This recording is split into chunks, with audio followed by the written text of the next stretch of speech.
નમસ્કાર મિત્રો, સ્વાગત છે તમારું અમારી ચેનલ સેમ નાઝ ઇન્ફોમાં। મિત્રો, આજના આ વિડીયોમાં આપણે માનવ ગરિમા યોજનાનું ઓનલાઈન ફોર્મ કેવી રીતે ભરવું તેની સંપૂર્ણ પ્રક્રિયા સ્ટેપ બાય સ્ટેપ જાણીશું। જો તમે આ યોજના માટે અરજી કરવા માંગતા હો અને ફોર્મ ભરવામાં કોઈ મુશ્કેલી આવી રહી હોય તો આ વિડીયો તમારા માટે ખૂબ જ ઉપયોગી રહેશે। આ વિડીયોમાં આપણે જરૂરી દસ્તાવેજો, અરજી કરવાની પ્રક્રિયા અને ફોર્મ સબમિટ કરવાની સંપૂર્ણ માહિતી સરળ ભાષામાં સમજવાના છીએ। તો આ વિડીયો અંત સુધી જરૂર જોતા રહેજો જેથી અરજી કરતી વખતે કોઈ ભૂલ ન થાય। ચાલો હવે વિડીયોની શરૂઆત કરીએ। તો મિત્રો, સૌપ્રથમ કયા કયા ડોક્યુમેન્ટની જરૂર પડશે? તો ડોક્યુમેન્ટમાં આ જે લિસ્ટ આપ્યું છે તેની જરૂર પડશે। તો હવે પ્રથમ વખત રજિસ્ટ્રેશન કેવી રીતે કરવું? તો મિત્રો, સૌપ્રથમ તમારે ગૂગલ પર આવી જવાનું રહેશે અને ગૂગલમાં તમારે ઈ કુટીર એવું ટાઈપ કરવાનું રહેશે, જેથી ઈ કુટીરની વેબસાઇટની લિંક ઓપન થઈ જશે, જેના ઉપર તમારે ક્લિક કરી આગળ વધી જવાનું રહેશે। તો મિત્રો, ઈ કુટીરની લિંક ઓપન થઈ ગઈ છે, તેના પર ક્લિક કરો એટલે ઈ કુટીરની ઓફિશિયલ વેબસાઇટ ઓપન થશે, જેમાં તમારે નીચે ફોર ન્યૂ ઇન્ડિવિડ્યુઅલ રજિસ્ટ્રેશન માટે ક્લિક હિયર લખ્યું ત્યાં તમારે ક્લિક કરવાનું રહેશે। ત્યારબાદ નવી વ્યક્તિગત તરીકે નોંધણીની વિગતો ભરવાની રહેશે, એટલે કે તમારું પૂરું નામ અંગ્રેજીમાં આધાર કાર્ડમાં જે મુજબ હોય એ પ્રમાણે, આધાર કાર્ડ નંબર અને તમારી લિંગ એટલે કે પુરુષ કે સ્ત્રી કે અન્ય એ, જન્મ તારીખ, mobile number, email ID, password અને ફરી વખત સેમ પાસવર્ડ એન્ટર કરવો અને કેપ્ચા એન્ટર કરી નોંધણી કરો એના ઉપર ક્લિક કરી રજિસ્ટ્રેશન પ્રોસેસ કમ્પ્લીટ કરવાની રહેશે। ત્યારબાદ લોગિન થઈને તમારી પ્રોફાઇલ અપડેટ કરવાની રહેશે, એટલે તમે પાછા ઇક્વિટીની વેબસાઇટ પર આવી જાઓ, તમે તમારું યુઝર આઈડી અને પાસવર્ડ અને કેપ્ચા એન્ટર કરી લોગિન કરીને તમે પેજમાં સાઇન ઇન કરી લો।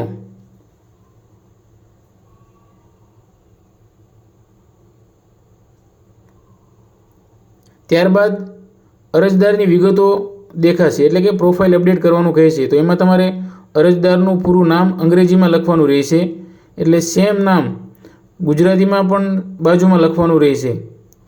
ત્યારબાદ અરજદારના પિતાનું નામ અંગ્રેજીમાં લખવાનું રહેશે અને બાજુમાં સેમ નામ ગુજરાતીમાં પણ લખવાનું રહેશે।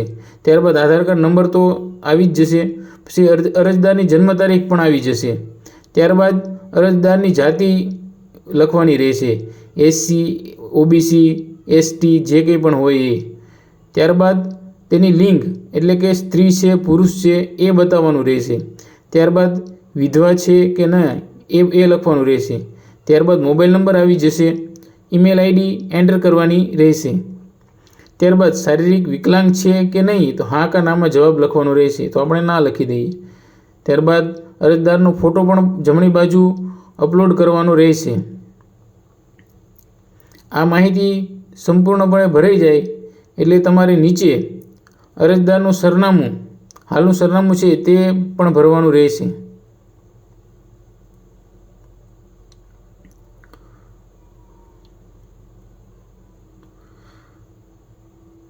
તો મિત્રો, આપણે જે કંઈ પણ વિગત આપી છે તે ભરી લઈએ। ત્યારબાદ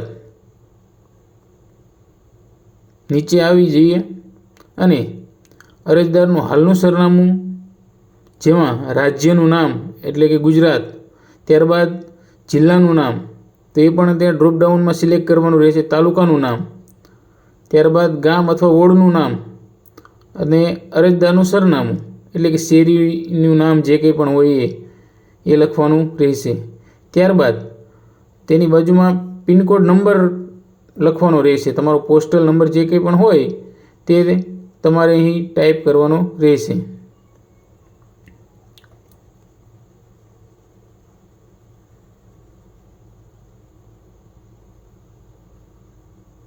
અરજદારનું સરનામું છે તે ગુજરાતીમાં ટાઈપ કરવું।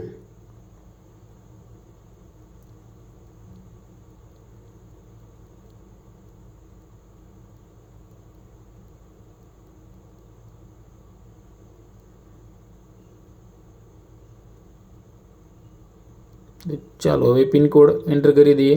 ત્યારબાદ નીચે અરજદારનું કાયમી સરનામું, જો અરજદારનું હાલનું સરનામું અને કાયમી સરનામું સેમ હોય તો ઉપર મુજબ લખ્યું ત્યાં તમારે ટિક કરવાનું રહેશે, એટલે ઉપરની માહિતી આવી જશે। ત્યારબાદ માહિતી એક વખત ચેક કરી લેવી, બધી જ જે વિગતો ભરી તે સાચી છે કે નહીં તે જોઈ લેવું. ત્યારબાદ અપડેટ પર ક્લિક કરી ફોર્મ ભરવાની શરૂઆત કરીએ. તો મિત્રો ત્યારબાદ આવું ડેશબોર્ડ દેખાશે અને જેમાં તમારે ફર્સ્ટ લખ્યું છે કે માનવ કલ્યાણ યોજના જે લખ્યું છે તેના ઉપર ક્લિક કરવાનું રહેશે. એટલે તે યોજનાની સંપૂર્ણ માહિતી આપણને પોપઅપ થઈ જશે કે તે યોજના ભરવામાં યોજનાનું નામ શું છે, યોજનાની પાત્રતા અને માનવ કલ્યાણ યોજનાના અરજદાર માટે માર્ગદર્શિકા. એટલે યોજનાની સંપૂર્ણ માહિતી આ પોપઅપ વિન્ડો જે દેખાય છે તેમાં લખેલી છે. તે તમારે ધ્યાનથી એક વખત સંપૂર્ણ વાંચી લેવાની રહેશે. એટલે આપણે આગળ કોઈપણ ફોર્મ ભરવામાં, કોઈપણ ડોક્યુમેન્ટ અપલોડમાં કોઈપણ ભૂલ ન થાય. તો ખાસ કરીને આ માહિતી વાંચી લેવી. ત્યારબાદ સેલ્ફ ડિક્લેરેશન ફોર્મ પણ અહીંથી ડાઉનલોડ કરી લેવું. તો મિત્રો સૌપ્રથમ આપણે વ્યક્તિગત માહિતી ભરવાની રહેશે. એટલે કે વ્યક્તિગત અરજદારનું નામ તો જે આપણે રજિસ્ટ્રેશન વખતે લખ્યું એટલે આવી જશે અંગ્રેજીમાં, બાજુમાં ગુજરાતીમાં આવી જશે. ત્યારબાદ અરજદારના પિતાનું નામ, અરજદારની લિંગ, અરજદારની જાતિ, અરજદારની જન્મ તારીખ, આધાર કાર્ડ નંબર, દિવ્યાંગ છે કે નહીં, અરજદારનો ફોન નંબર, તે બધું જ આવી જશે. અને બાજુમાં રાશન કાર્ડ નંબર એક આપણે એન્ટર કરવાનો રહેશે. ત્યારબાદ નીચે મોબાઈલ નંબર પણ બતાવેલ છે. તો આપણે રાશન કાર્ડ નંબર એન્ટર કરી દઈએ. ત્યારબાદ નીચે આવી જઈએ. તો નીચે અરજદારનું હાલનું સરનામું અને અરજદારનું કાયમી સરનામું બંને એન્ટર કરવાનું રહેશે, જે ઓલરેડી આવી ગયું છે. તો તેને વેરીફાઈ કરી સેવ એન્ડ નેક્સ્ટ કરવાનું રહેશે.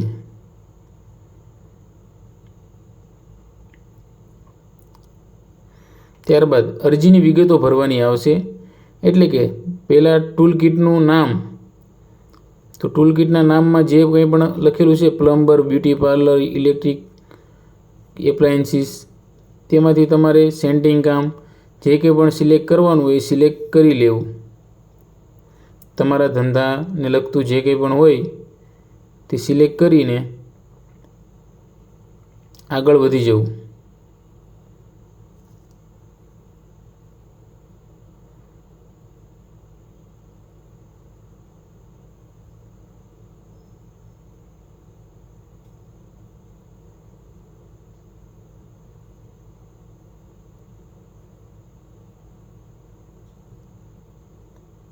ત્યારબાદ આપણે શૈક્ષણિક લાયકાત જે કંઈ પણ ભણ્યા હોય તે સિલેક્ટ કરી લેવું. ત્યારબાદ આપણે ટ્રેનિંગ લીધેલી છે કે નહીં તે પણ એન્ટર કરવું. ત્યારબાદ 3 પૈકી કોઈ એક વિગત ભરવું. એટલે કે ગ્રામ્ય વિસ્તાર માટે BPL કાર્ડ, બીજું શહેરી વિસ્તાર માટે સુવર્ણ રોજગાર કાર્ડ, અને ત્રીજું છે કૌટુંબિક વાર્ષિક આવક. એટલે કે જે તમારા આવકના દાખલાની અંદર આવક હોય તે અહીં એન્ટર કરવાની રહેશે. અને તે BPL સ્કોર પણ લખવાનો રહેશે. જો તમે ગ્રામ્ય વિસ્તાર માટે BPL કાર્ડની માહિતી એન્ટર કરો તો. ત્યારબાદ ધંધાની વિગત લખવાની રહેશે. એટલે કે ધંધાનું નામ, ફેમિલી આઈડી, અરજદારનું ક્ષેત્ર, ત્યારબાદ રાજ્યનું નામ, ગામનું નામ, અરજદારનો ધંધો વાર્ષિક છે કે નહીં, અરજદારનું ration card member ID number, તાલીમની જરૂર છે કે નહીં, જિલ્લાનું નામ, સરનામું, ઈ-શ્રમ કાર્ડ નંબર, લોનની જરૂર છે કે નહીં, તાલુકો અને પિનકોડ નંબર કરી સેવ એન્ડ કન્ટિન્યુ કરી આગળ વધી જવું.